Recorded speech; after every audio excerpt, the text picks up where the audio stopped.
आज हम पढ़ेंगे physiology of flowering and photomorphogenesis. ठीक है, मतलब फ्लावरिंग प्लांट्स में कैसे होता है। एंजियोस्पर्म प्लांट में जो है फ्लावर, फ्रूट, सीड्स बनता है। तो दो टाइप के प्लांट्स रहते हैं, ठीक है, फेनेरोगैम्स एंड क्रिप्टोगैम्स। क्रिप्टोगैम्स में जितने भी प्लांट्स आते हैं उसमें फ्लावर नहीं होता, और फेनेरोगैम्स में जो प्लांट्स है उसमें फ्लावरिंग प्लांट्स मतलब फ्लावर बनता है उसमें। ठीक है, तो एंजियोस्पर्म जो है वो फेनेरोगैम्स में आता है। हम लोग जानते हैं कि प्लांट्स जो है पहले एक निश्चित ग्रोथ करते हैं जिसको बोलते हैं वेजिटेटिव ग्रोथ। जो पेरिनियल प्लांट्स होते हैं, पेरिनियल मतलब बहुवर्षीय, एनुअल प्लांट्स मतलब एक वर्षीय ना, एक वर्षीय प्लांट्स में फ्लावर उसी 5-6 महीने में हो जाता है। ठीक है, जैसे सरसों, धान, चावल, हम लोग देखते हैं कि वो एक वर्षीय है तो एक वर्ष के अंदर ही उसके फ्लावर बन जाता है, लाइफ साइकिल पूरा कंप्लीट हो जाता है। ठीक है, लेकिन जो बहुवर्षीय प्लांट है, पेरिनियल प्लांट्स होते हैं, उसमें कई साल लग जाते हैं फ्लावर बनने में। तो फ्लावर बनने के पहले तक प्लांट का जो ग्रोथ होता है उसको बोला जाता है वेजिटेटिव ग्रोथ। फ्लावर बनने के जब फ्लावर बनता है उसको बोलते हैं रिप्रोडक्टिव ग्रोथ या रिप्रोडक्टिव फेज। ठीक है, तो प्लांट्स में जब वेजिटेटिव ग्रोथ होता है उससे जब रिप्रोडक्टिव ग्रोथ होता है तो उसमें बहुत सारे फिजियोलॉजिकल चेंजेस प्लांट्स में आता है। ठीक है, और हम लोग जानते हैं कि कोई एक स्पेसिफिक सीजन होता है जिस सीजन में प्लांट्स में फ्लावरिंग होता है। ठीक है, तो फिजियोलॉजिकल जो ग्रोथ से, फिजियोलॉजिकल चेंजेस से जो फ्लावर बनता है उसी को बोला जाता है फिजियोलॉजी ऑफ फ्लावरिंग। ठीक है, तो फ्लावर का जो फिजियोलॉजी, फ्लावर जो बनता है वो दो फैक्टर इफेक्ट करता है। उसमें फ्लावर बनने का दो फैक्टर इफेक्ट करता है। एक तो लाइट का पीरियड, जो सनलाइट कितने टाइम तक किस प्लांट्स को चाहिए, उस प्लांट्स को उतना मिल रहा है कि नहीं, उसमें उसको बोला जाता है फोटो पीरियड। ठीक है, लाइट की पीरियोडिसिटी, कितना लाइट कितने टाइम तक चाहिए, उस इफेक्ट को बोला जाता है फोटो पीरियडिज्म। और एक चीज रहता है टेम्परेचर। ठीक है, जो टेम्परेचर कितने प्लांट्स को कितने मात्रा में चाहिए उसके हिसाब से जब प्लांट्स की फ्लावरिंग रिस्पॉन्सिबल होता है उसको बोला जाता है वर्निलाइजेशन। ठीक है, दो फैक्टर इफेक्ट करता है फ्लावरिंग को, एक होता है फोटो पीरियड, दूसरा होता है टेम्परेचर। एक लाइट, एक टेम्परेचर। तो लाइट का जो ड्यूरेशन रहता है, कम या ज्यादा लाइट में जो प्लांट्स ग्रोथ करते हैं उसको बोलेंगे फोटो पीरियडिज्म, और टेम्परेचर के हिसाब से जो प्लांट्स में फ्लावरिंग होता है उसको बोला जाता है वार्निलाइजेशन। ठीक है, उस प्रोसेस को वार्निलाइजेशन बोलते हैं। तो प्लांट्स में हम लोग जानते हैं फ्रूट, सीड्स बनता है फ्लावरिंग के बाद। अब देखेंगे फोटो पीरियडिज्म। तो गार्नर एंड एलार्ड दो साइंटिस्ट थे जो 1920 में सबसे पहले फोटो पीरियडिज्म के बारे में बताए थे। ठीक है, उसने देखे कि दो प्लांट्स, बिलॉक्सी सोयाबीन और मैरीलैंड मैमोथ, इस दोनों प्लांट्स जो है उसमें समर सीजन में फ्लावर नहीं बनता। बहुत अच्छे वातावरण में वो दोनों प्लांट्स को उगाया जाता है, फिर भी देखा जाता है कि समर सीजन में उसमें फ्लावर नहीं बनता, उसमें विंटर सीजन में ही फ्लावर बनता है। ठीक है, वो पहले से ही विंटर सीजन में फ्लावर बनता है, लेकिन एक साल पहले समर सीजन में ग्रोथ कराने की कोशिश किया गया, फिर भी उसमें फ्लावरिंग नहीं बना। ठीक है, और ये दोनों प्लांट्स को जब हम विंटर सीजन में उन लोग लगा के देखे कि विंटर सीजन में बहुत जल्दी फ्लावरिंग हो जाता है। ठीक है, इससे उन लोग को लगा कि प्लांट्स को निश्चित फोटो पीरियड्स की जरूरत होती है। ठीक है, क्योंकि समर सीजन वाला प्लांट्स विंटर में ग्रो नहीं कर रहा है, विंटर सीजन वाला प्लांट जो है समर में फ्लावरिंग नहीं हो रहा है, मतलब प्लांट्स को एक निश्चित फोटो पीरियड्स की जरूरत होती है। ठीक है, उसे बोला जाता है फोटो पीरियडिज्म। अब हम देखेंगे फोटो पीरियड के हिसाब से प्लांट्स को तीन भागों में बांटे। गार्नर एंड एलार्ड ने 1920 में ही फोटो पीरियड के हिसाब से प्लांट्स को तीन भागों में बांटे। ठीक है, 1920 में short day plants, long day plants and day neutral plants. उन्होंने देखे कि बहुत सारे प्लांट्स ऐसा होता है जिसमें लाइट ड्यूरेशन मतलब लाइट में 8 से 10 घंटा लाइट की जरूरत होती है और 14 से 16 घंटा डार्कनेस की, अंधेरे की जरूरत होती है। ठीक है, उसको हम बोलेंगे शॉर्ट डे प्लांट्स, क्योंकि उसमें कम लाइट की जरूरत होता है। ठीक है, तो शॉर्ट डे प्लांट्स को, इसको हम देखते हैं ऐसे, जैसे शॉर्ट डे मतलब जैसे हम लोग 0, 8, 16, 24 चार इसमें डाले। ठीक है, तो हम लोग ऐसा देखें कि शॉर्ट डे प्लांट्स जो होते हैं उसमें लाइट की बहुत कम मात्रा में जरूरत होती है, एक निश्चित मात्रा लाइट की जरूरत होती है, बाकी डार्कनेस। ठीक है, तो बहुत सारे एक्सपेरिमेंट किए, फिर क्या किए, शॉर्ट डे प्लांट्स को ज़्यादा डार्क लाइट पीरियड में रखे और कम डार्क पीरियड में रखा गया, तो देखा गया कि उसमें फ्लावरिंग नहीं होता। लेकिन जितने लाइट पीरियड में उनको लाइट पीरियड चाहिए उस लाइट पीरियड में रखा गया, बाकी डार्क में रखा गया, तो फ्लावरिंग होता है। ठीक है, जैसे प्लांट्स होता है, मतलब टेस्ट करने के लिए half day duration, day and dark का जो ड्यूरेशन होता है उसी से फ्लावरिंग पर कोई इफेक्ट पड़ता है कि नहीं, ये देखने के लिए पहले जितनी लाइट प्लांट्स को चाहिए होता है उस लाइट को रख के, लाइट में रख के बाकी डार्क में रखा जाता है, तो फ्लावरिंग होता है। ठीक है, उसी प्लांट्स को ज्यादा लाइट में रखा गया और कम डार्कनेस दिया गया, कम अंधेरे में रखा गया। ठीक है, तो फ्लावरिंग नहीं होता। फिर क्या किया गया कि डे प्लांट्स को क्या किया गया, जो कम शॉर्ट डे रखा गया, लेकिन जो लॉन्ग नाइट है, इसको लॉन्ग नाइट प्लांट्स भी बोलते हैं। ठीक है, तो लॉन्ग नाइट भी रखा गया, लेकिन नाइट के बीच में कुछ समय के लिए उसमें लाइट दिया गया, कुछ समय के लिए। वैसे शॉर्ट डे प्लांट्स में होता है कि कम डे और ज्यादा नाइट। ठीक है, तो ज्यादा नाइट ही रखा गया, लेकिन बीच में एक बार उसमें लाइट दिया गया, तो देखिए कि फ्लावरिंग नहीं होता। फिर क्या किए, बहुत शॉर्ट डे को कम किया गया और नाइट को, डार्क को बढ़ाया गया। डार्क को इतना किया गया जैसे पहले प्लांट्स को जरूरत पड़ती है। ठीक है, उतना ही डार्कनेस रखा गया, लेकिन इस डार्क के बीच में एक बार लाइट पीरियड रखा गया, तो उसमें भी फ्लावरिंग नहीं होता। इससे क्या पता चल रहा है कि प्लांट्स को इतनी लाइट कॉन्टिन्यूअस चाहिए, लगातार इतना लाइट चाहिए और लगातार इतना डार्कनेस चाहिए, तभी होता है। बीच में कभी भी उसमें लाइट दिया जाएगा डार्कनेस में, या लाइट के समय उसमें डार्क कर दिया जाएगा, तो फ्लावरिंग नहीं होता। ठीक है, इस टाइप से शॉर्ट डे प्लांट्स जो है 8 से 10 घंटे लाइट की जरूरत है और 14 से 16 घंटे डार्कनेस की जरूरत है, देखा गया। ठीक है, अब इसमें शॉर्ट डे प्लांट्स में आता है soybean, tobacco, xanthium, oryza sativa, cotton, chenopodium, short day plants में आता है। Long day plants, long day plants में ऐसा देखा गया है कि 8 से 10 घंटे अंधेरा होना जरूरी है। ठीक है, और 14 से 16 घंटे लाइट की जरूरत होती है।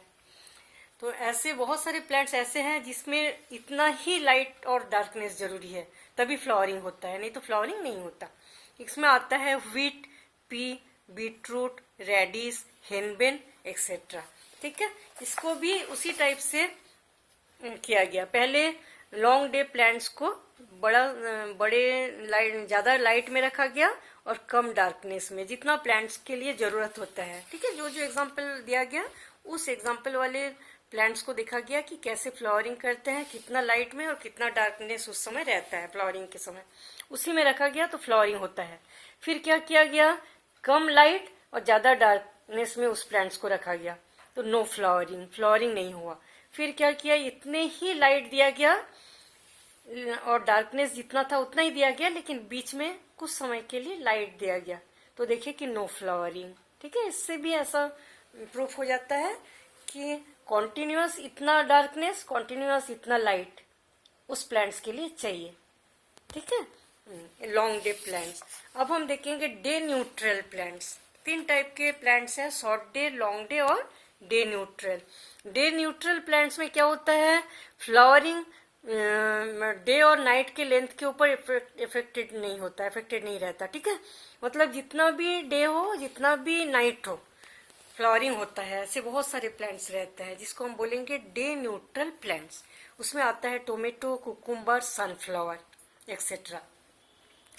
ठीक है, मॉडर्न क्लासिफिकेशन के हिसाब से 3 और टाइप्स दिया गया, intermediate plants, long short day plants, short long day plants.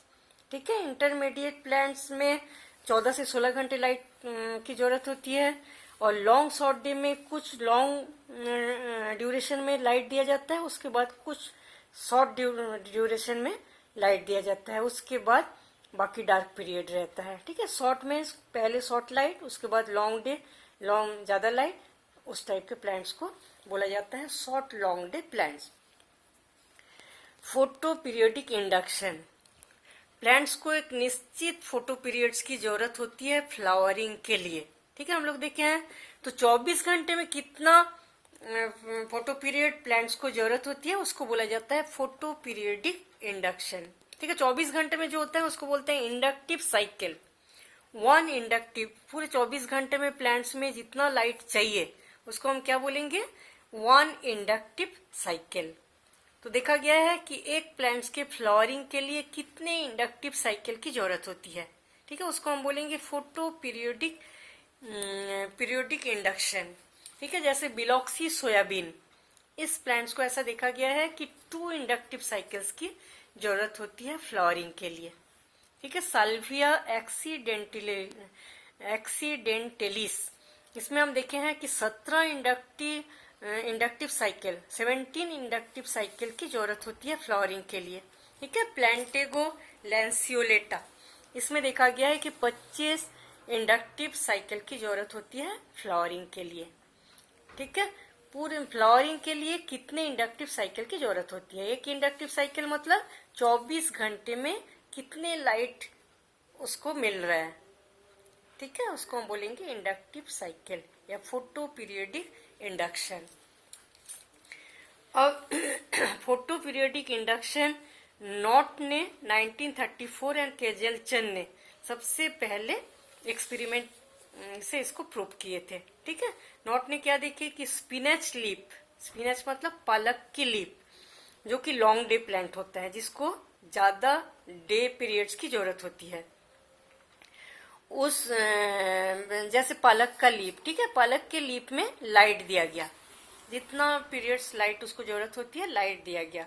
तो ऐसा हुआ कि प्लांट्स के जो लीफ है उसमें कुछ केमिकल बनता है, प्लांट्स के कुछ लीव्स में केमिकल बनता है, जो केमिकल की स्टेम से होते हुए बड तक चला जाता है, जो फ्लावर बड बनने के लिए वो इंड्यूस करते हैं। ठीक है, तो ट्रांसलोकेटेड हो जाते हैं एपिकल टिप में, और फ्लावरिंग करने के लिए फ्लावरिंग होता है। ठीक है, ऐसा माना गया कि जो चीजें फ्लावरिंग कर रहे हैं उसमें एक हार्मोन का सेक्रेशन होता है, ऊपर जाने के बाद एक हार्मोन का सेक्रेशन होता है जिसको बोलते हैं फ्लोरिजिन। उस फ्लोरिजिन हार्मोन सेक्रेशन से ही फ्लोरिजिन क्या करता है, लीफ में बनता है। जैसे लाइट लीफ में गया तो लीफ में बनता है फ्लोरिजिन हार्मोन। तो फ्लोरिजिन हार्मोन इस स्टेम टिप में जाके फ्लावरिंग होने के लिए उस प्रोसेस को आगे बढ़ाते हैं। ठीक है, एक एक्सपेरिमेंट किए उसने, एक शॉर्ट डे प्लांट्स लिए, ठीक है, और दूसरा शॉर्ट डे प्लांट्स लिए। ठीक है, एक शॉर्ट डे प्लांट्स, इसको हम बोलेंगे ए, इसको बोलेंगे बी।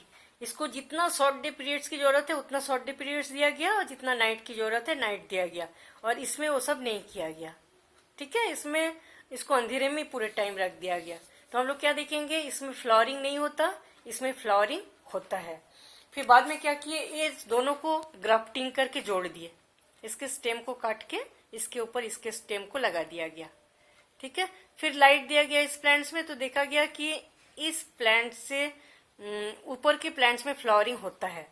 ठीक है, तो इससे प्रूफ हो गया कि इससे जो मतलब फ्लोरिजिन बनता है वो फ्लोरिजिन ऊपर भी ट्रांसलोकेटेड हो जाता है, मतलब एक प्लांट से दूसरे प्लांट्स में चला जाता है फ्लोरिजिन, और फ्लावरिंग होने के लिए उसको इंड्यूस करते हैं। ठीक है, अब हम देखेंगे light quality and photo periodism.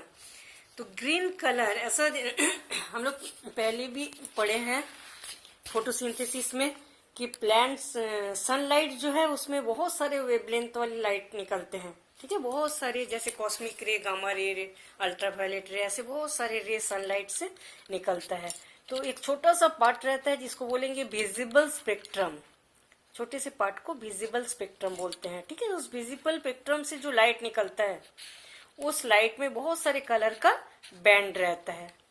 ठीक है, तो वो विजिबल स्पेक्ट्रम में जो कलर वाला बैंड रहता है ये फोटोसिंथेसिस के लिए रिस्पॉन्सिबल होता है।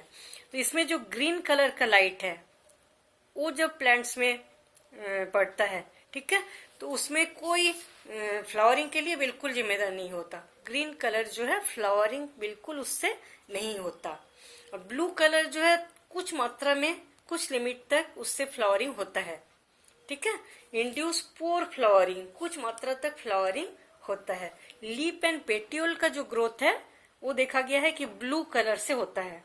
लीप का ग्रोथ, पेटियोल का ग्रोथ, उसका ग्रोथ जो है ब्लू कलर से होता है। ठीक है, और रेड कलर जो है वो फ्लावरिंग के लिए पूरी तरह से फ्लावरिंग को इंड्यूस करते हैं। ठीक है, रेड कलर से ही फ्लावरिंग होता है। ठीक है, तो रेड कलर के 500 मतलब 580 nm से 680 nm वेवलेंथ वाला जो सनलाइट होता है, ठीक है, सनलाइट के 580 nm से 680 nm वाला लाइट जो है वो फ्लावरिंग के लिए पूरी तरह से जिम्मेदार होता है। ठीक है, flowering and seed germination red colour के वेवलेंथ वाले लाइट से होता है। तो short day long day plants दोनों में सेम होता है। ठीक है, एक्शन स्पेक्ट्रम जो है दोनों में आइडेंटिकल, मतलब लॉन्ग डे हो या शॉर्ट डे हो सेम होता है एक्शन स्पेक्ट्रम का प्रभाव। तो फ्लावरिंग जो है एक फोटो पीरियोडिक साइकिल कंप्लीट करने के बाद ही फ्लावरिंग कंप्लीट होता है। ठीक है, फोटोमॉर्फोजेनेसिस, फोटोमॉर्फोजेनेसिस किसको बोलेंगे कि लाइट के इफेक्ट से जो प्लांट्स में नए ऑर्गेन्स या उसमें जो भी ग्रोथ एंड डेवलपमेंट होता है, लाइट के इफेक्ट से प्लांट्स के अंदर जो भी ग्रोथ एंड डेवलपमेंट होता है उसको बोला जाता है फोटोमॉर्फोजेनेसिस। ठीक है, तो लाइट जो है वो स्पेसिफिक लीफ के अंदर बहुत सारे पिगमेंट रहते हैं, हम लोग जानते हैं। तो वो स्पेसिफिक पिगमेंट्स जो है लाइट के स्पेसिफिक वेवलेंथ वाले लाइट को एब्जॉर्ब करते हैं। ठीक है, तो ब्लू लाइट जो एब्जॉर्ब करते हैं उसको बोला जाता है क्रिप्टोक्रोम्स।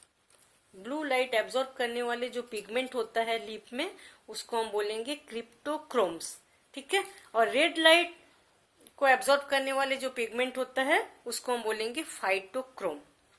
ठीक है, सनलाइट में बहुत सारे वेवलेंथ वाले लाइट होते हैं। ब्लू वेवलेंथ वाले लाइट को कौन एब्जॉर्ब करते हैं? क्रिप्टोक्रोम्स, एक पिगमेंट होता है। ठीक है, और रेड वेवलेंथ वाले लाइट को एब्जॉर्ब करते हैं फाइटोक्रोम। तो जब फाइटोक्रोम रेड लाइट वाले उसको ये करते हैं, पिगमेंट को एब्जॉर्ब करते हैं, तो एक हार्मोन का सिक्रेशन होता है जिसको हम बोलेंगे फ्लोरिजिन, जो कि फ्लावरिंग के लिए पूरी तरह से रिस्पॉन्सिबल होते हैं। ठीक है, फाइटोक्रोम जो प्लांट की पिगमेंट होता है वो प्रोटीनियस नेचर का होता है। ठीक है, प्रोटीन होता है उसमें। बटलर 1959 में सबसे पहले फाइटोक्रोम को अलग किए थे प्लांट से। Etiolated seedling of corn, corn मतलब कॉर्न का जो प्लांट्स होता है उसके सबसे ऊपर का जो स्टेम एपेक्स है, ठीक है, उस जगह से फाइटोक्रोम पिगमेंट को अलग अलग किए थे। फाइटोक्रोम जो है red and far red light, sunlight के दो लाइट को एब्जॉर्ब करते हैं, रेड लाइट और फार रेड लाइट। सभी प्लांट्स में पाया जाता है फाइटोक्रोम। ठीक है, algae, bryophyta, gymnosperm, angiosperm, fungi सभी में पाया जाता है। सेल के अंदर बनता है और सेल मेम्ब्रेन के बाहर, जैसे सेल मेम्ब्रेन है उसके सेल मेम्ब्रेन के बाहर पाया जाता है। ठीक है, सेल मेम्ब्रेन में ये फाइटोक्रोम पाया जाता है। ये दो चीजों से बना होता है, क्रोमेटोफोर एंड प्रोटीन। फाइटोक्रोम दो चीजों से बना होता है, क्रोमेटोफोर एंड प्रोटीन। क्रोमेटोफोर जो है एक non cyclic open chain tetrapyrrole compound होता है। ठीक है, phytochrome non cyclic open chain, open chain मतलब इससे एक के बाद एक चेन जो है एक के साथ एक जुड़ा हुआ रहता है। टेट्रापाइरोल मतलब 4 पाइरोल ग्रुप रहता है, कंपाउंड होता है। ठीक है, non cyclic open chain tetrapyrrole compound. और थर्ड वाला जो पाइरोल है उसके साथ प्रोटीन जुड़ा हुआ रहता है। ठीक है, 4 पाइरोल रिंग है, उसमें थर्ड वाला जो पाइरोल है वो प्रोटीन के साथ जुड़ा हुआ रहता है। ठीक है, ये 6 फाइकोसाइनिन, सी फाइकोसाइनिन हम लोग देखे थे एल्गी में, जो पिगमेंट, फोटोसिंथेटिक पिगमेंट के बारे में पढ़े थे। तो सी फाइकोसाइनिन के साथ बहुत सारा इसका स्ट्रक्चर जो है मिलता जुलता है। क्रोमेटोफोर कैसा होता है? Non cyclic open chain tetrapyrrole compound. 4 pyrrole ring रहता है, 3rd पाइरोल रिंग के साथ प्रोटीन जुड़ा हुआ रहता है। ठीक है, फाइटोक्रोम पिगमेंट जो है 2 फॉर्म में पाया जाता है, एक फाइटोक्रोम रेड, दूसरा फाइटोक्रोम फर रेड। ठीक है, फाइटोक्रोम रेड को हम बोलेंगे PR और फाइटोक्रोम फर रेड को बोलेंगे PFR। दोनों एक दूसरे में चेंज होता है। ठीक है, तो फाइटोक्रोम रेड जो है वो क्या करता है? रेड लाइट को एब्जॉर्ब करता है। फाइटोक्रोम फर रेड लाइट को एब्जॉर्ब करते हैं। ठीक है, फाइटोक्रोम रेड लाइट जो है 660 nm वेवलेंथ वाले लाइट को एब्जॉर्ब करते हैं। 660 nm वाले लाइट को एब्जॉर्ब करते हैं फाइटोक्रोम रेड। फाइटोक्रोम FR फर रेड जो है वो 730 nm वाले लाइट को एब्जॉर्ब करते हैं। 730 nm वाले लाइट को एब्जॉर्ब करते हैं।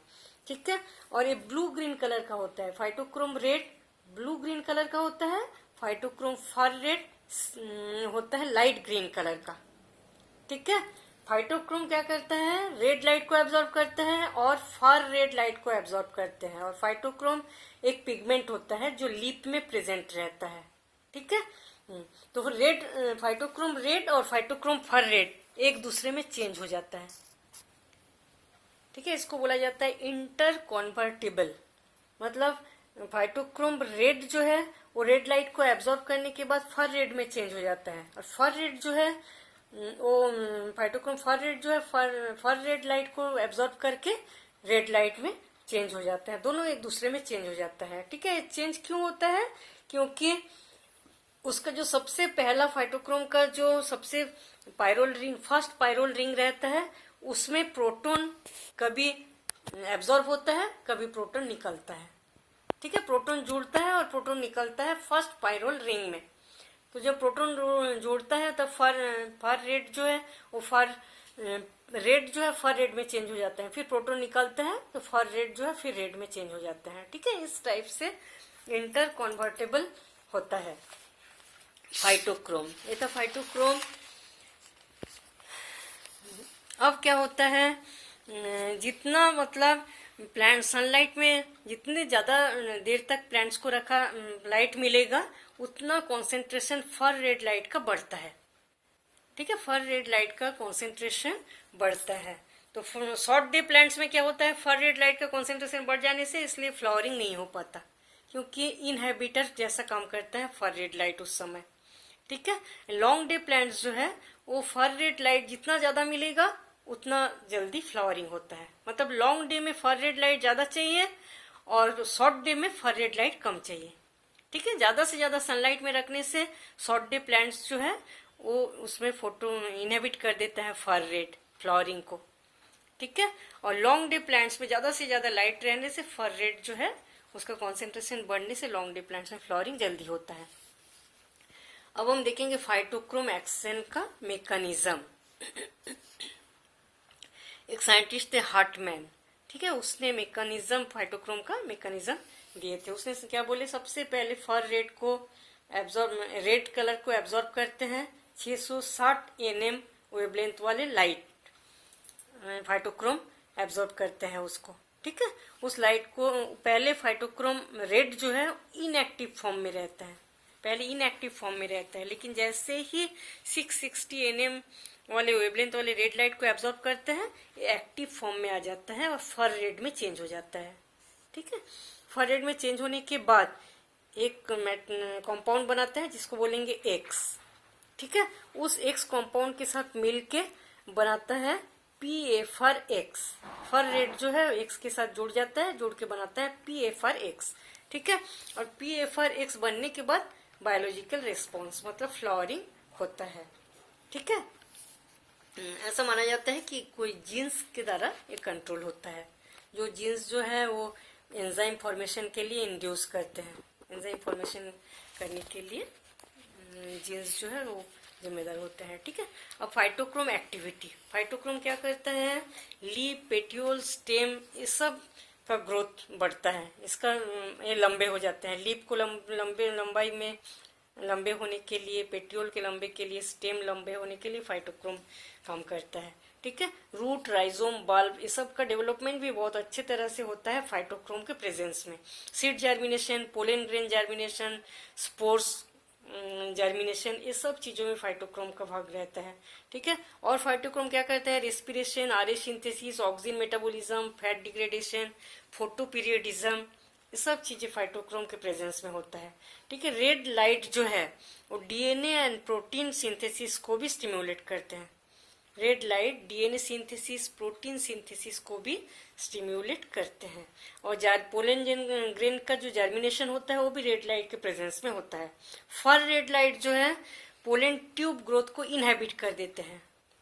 पोलन ट्यूब का जो ग्रोथ होता है, फर रेड का जो लाइट रहता है उससे इनहेबिट हो जाता है, मतलब नहीं हो पाता है, पोलन ट्यूब का ग्रोथ नहीं हो पाता है। ठीक है, कुकुरबिटा मतलब जैसे लौकी, कुमड़ा, ये सब के जो सीड्स होता है उस सीड्स में फर रेड पिगमेंट पाया जाता है।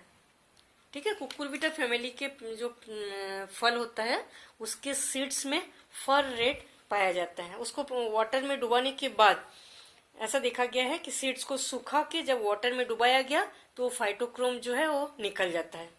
ठीक है, तो वो फाइटोक्रोम निकलने के बाद उस फाइटोक्रोम का यूज किया गया सीड्स में, तो देखा गया है कि seed germination, pollen grain germination, ये सब चीजों को वो बहुत जल्दी ग्रोथ करने के लिए स्टिम्युलेट करता है। ठीक है, अब हम देखेंगे क्रिप्टोक्रोम। क्रिप्टोक्रोम के बारे में हम लोग पढ़े थे कि ब्लू लाइट को एब्जॉर्ब करते हैं। ठीक है, क्रिप्टोक्रोम से क्या हो जाता है, पेट्यूल और लीफ, ये दोनों चीजें लंबाई में बढ़ते हैं। ठीक है, तो क्रिप्टोक्रोम जो दो टाइप के होते हैं, क्रिप्टोक्रोम 1 टाइप, दूसरा क्रिप्टोक्रोम 2 टाइप। ठीक है, क्रिप्टोक्रोम 1 टाइप जो है वो एंथोसाइनिन को स्टोर करने में हेल्प करते हैं, एंथोसाइनिन पिगमेंट को स्टोर करने के लिए हेल्प करते हैं क्रिप्टोक्रोम 1 टाइप। क्रिप्टोक्रोम 2 टाइप जो है वो फ्लावरिंग टाइम को कंट्रोल करते हैं। ठीक है, फ्लावरिंग टाइम जो है उसको एडजस्ट करते हैं। तो क्रिप्टोक्रोम किस लाइट को एब्जॉर्ब करते हैं, 320 nm से 400 nm लाइट को एब्जॉर्ब करते हैं। ठीक है, 320 से 400 nm लाइट को एब्जॉर्ब करते हैं cryptochrome. Flavin and carotenoid nature के होते हैं, फ्लेविन एंड कैरोटिनॉइड नेचर के होते हैं। ठीक है, ब्लू पिगमेंट को एब्जॉर्ब करते हैं क्रिप्टोक्रोम। ठीक है, और ये क्या करता है, सबसे पहले क्रिप्टोक्रोम ब्लू पिगमेंट को एब्जॉर्ब करेगा, उसके बाद ही फाइटोक्रोम काम करता है। ठीक है, क्रिप्टोक्रोम ब्लू पिगमेंट को एब्जॉर्ब करते हैं, उसके बाद ही फाइटोक्रोम जो है एक्टिव होकर काम करना चालू करता है। इसलिए क्रिप्टोक्रोम बहुत ही ज्यादा फ्लावरिंग के लिए इंपॉर्टेंट होता है। ठीक है, क्रिप्टोक्रोम ब्लू पिगमेंट को जब एब्जॉर्ब करेगा उसके बाद ही फाइटोक्रोम एक्टिव होकर काम करना लगता है। अब हम देखेंगे फ्लावरिंग हार्मोन फ्लोरिजिन। ठीक है, जो मतलब क्रिप्टोक्रोम फ्लावर जब एब्जॉर्ब करते हैं लाइट को एब्जॉर्ब करने के बाद जो हार्मोन का सेक्रेशन होता है उसको बोला जाता है फ्लोरिजिन। तो 1936 में केजलरसन जो साइंटिस्ट थे उसने सबसे पहले इसको खोजे थे। उसने ऐसा देखे थे कि एक एक्सपेरिमेंट किए थे, जीबर्ट एक साइंटिस्ट थे जो एक्सपेरिमेंट किए थे कि फ्लोरिजिन बनता है करके। ठीक है, उसने देखे कि लॉन्ग प्लांट्स के जो लीफ होता है उसमें सबसे पहले जब सनलाइट गिरता है तो सबसे पहले बनता है ए। ठीक है, ए जो है बी में चेंज हो जाता है और बी चेंज हो जाता है सी में। तो सी जो है वो फ्लोरिजिन होता है। वो क्या होता है, लीफ के मिड लीफ से होते हुए ऊपर चला जाता है शूट एपेक्स में और जाके फ्लावरिंग को इंड्यूस करते हैं, फ्लावरिंग होने के लिए काम करते हैं। ठीक है, सबसे पहले सनलाइट गिरता है लीफ में, लीफ बनाता है ए बनाता है बी बनाता है सी जो है उसको फ्लोरिजिन बोला जा रहा है। ठीक है, और फ्लोरिजिन ये सब का खोज नहीं हुआ अभी क्या क्या बनता है। तो फ्लोरिजिन जो है उस लीफ से होते हुए स्टेम एपेक्स में चला जाता है और फ्लावरिंग करता है। इसको खोजे थे जीवर्ट। एक एक्सपेरिमेंट भी दिए कि लॉन्ग डे प्लांट्स को जब इसमें फ्लावरिंग लॉन्ग डे और शॉर्ट डे दोनों को ग्राफ्टेड किया जाता है, ग्राफ्टिंग से जोड़ दिया गया, उसके बाद जब फ्लावरिंग किया गया देखा गया कि फ्लोरिजिन तो बनता है और एक प्लांट से फ्लोरिजिन दूसरे में ट्रांसफर हो जाता है। ठीक है, नीचे जब लॉन्ग डे प्लांट्स रहता है, ऊपर शॉर्ट डे प्लांट्स रहते हैं, तो लॉन्ग डे प्लांट्स जो है वो शॉर्ट डे में ही फ्लावरिंग करने लगता है। ठीक है, नीचे जब शॉर्ट डे रहता है, ऊपर लॉन्ग डे रहता है, तब लॉन्ग डे प्लांट्स जो है वो फ्लावरिंग करने लगता है। इस टाइप से फ्लावरिंग होता है। ठीक है, अब क्या होता है, अब हम देखेंगे सिग्निफिकेंस ऑफ फोटो पीरियडिज्म। ठीक है, फोटो पीरियडिज्म का बहुत सारे फोटो पीरियडिज्म से लाभ होते हैं, क्योंकि हम लोग देखे हैं कि लाइट पीरियड को कम ज्यादा करके हम लोग बहुत कुछ चेंज कर सकते हैं। बहुत सारी चीजें जैसे ऑनियन बल्ब, प्याज का जो बल्ब होता है वो क्या होता है, जब उसमें लॉन्ग पीरियड फोटो पीरियड में रखा जाता है तब बहुत जल्दी जल्दी जर्मिनेट करता है। और पोटैटो ट्यूबर, जो आलू का प्लांट्स होता है, ट्यूबर होता है, वो भी शॉर्टनिंग ऑफ, जब ज्यादा लॉन्ग दिया जाता है तब क्या होता है, आलू का इरेगुलर ग्रोथ होता है, एकदम इरेगुलर ग्रोथ होता है, और उसके बीच बीच में जो एक्सिलरी बड होता है वो बहुत अंदर से निकलता है, मतलब गड्ढे गड्ढे बहुत रहता है। लेकिन उसको जब फोटो पीरियड कम दिया गया, फोटो पीरियड कम देके आलू को जब उगाया गया, देखा गया है कि बहुत सुंदर मतलब स्मूथ आलू बनता है, और ये जो एक्सिलरी बड है वो भी उतना गड्ढे में नहीं बनता, ऊपर ऊपर बनता है। ठीक है, इस टाइप से एनुअल प्लांट्स को बाइनियल प्लांट्स, पेरिनियल प्लांट्स में भी हम लोग चेंज कर सकते हैं। फोटो पीरियड्स को कम ज्यादा देख के एग्रीकल्चर हॉर्टिकल्चर में बहुत ज्यादा इसका इसलिए महत्व है ना।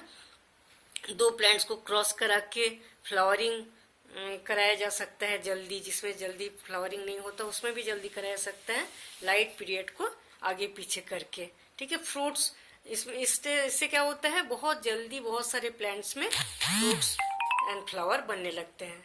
जिस प्लांट्स में फ्रूट बाद में होगा वो भी जल्दी हो जाता है। ठीक है, इस टाइप से फोटो पीरियडिज्म जो है वो कंप्लीट हो जाता है।